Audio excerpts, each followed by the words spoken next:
அறிவோம் நமோ நாராயணாய நமக.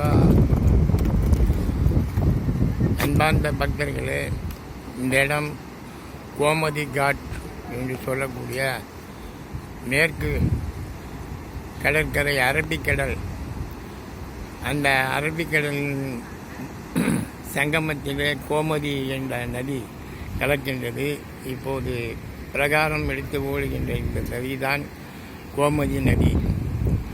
இந்த நதிக்கு ஒரு வரலாறு இருக்கிறது. நான் சிறப்பு அந்த பகுதியை தள்ளி சொல்லுகிறேன்.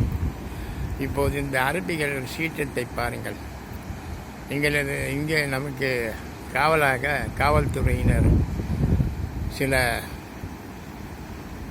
கட்டளைகளை இட்டுள்ளார்கள். அதனால் அதிகமாக இதை நான் செய்ய விரும்பவில்லை.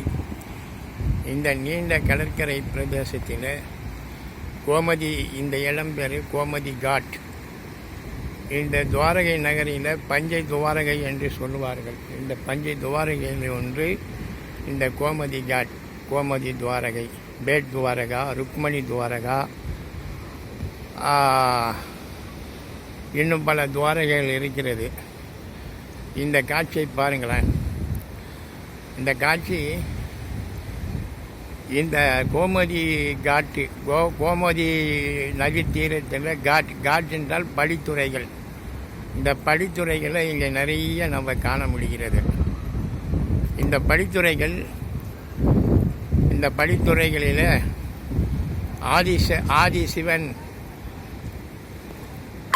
ஆதிசிவன் இவருடைய 12 ஜோதிலிங்கங்களின் தத்ரூப காட்சியிலும் சிறு சிறு கோயில்களாக இங்கே நமக்கு அமைத்து தரப்பட்டிருக்கிறது. இது எந்த காலத்தில் அமைத்தார்கள் என்று சொல்ல தெரியாது. இந்த கடல் நீரை பாருங்கள். நேற்று நான் மதியம் ஒரு 4 மணி அளவிலே நான் இங்கே வந்து படம் பிடித்த போது இதை படத்தை பின்னே காட்டி இருக்கின்றேன்.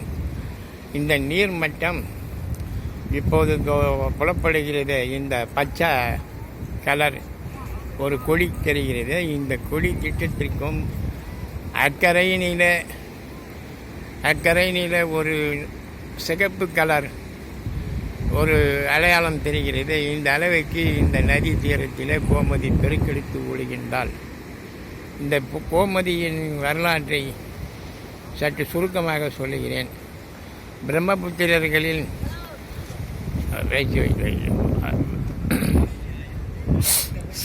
பிரம்மபுத்திரரின்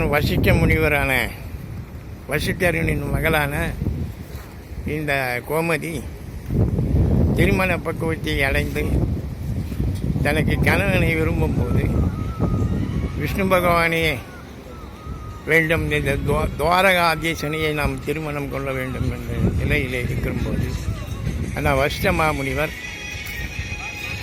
மகளுக்கு வரன் தேடுகிறார். அப்படி தேடிக்கொண்டு வரும்போது உலக பொருளாகவும் இவளை அழைத்து கொண்டு தேடிக்கொண்டு வருகிறார். அப்போது அந்த வந்து கொண்டிருக்கிற நிலையிலே இந்த தருணத்திலே இங்கே வருகின்றால் இவர்களுக்கு உள்ளே யார் முன்னே போவது யார் பின்னே போவது என்பது அப்பா முன்னேவும் பின்னாடி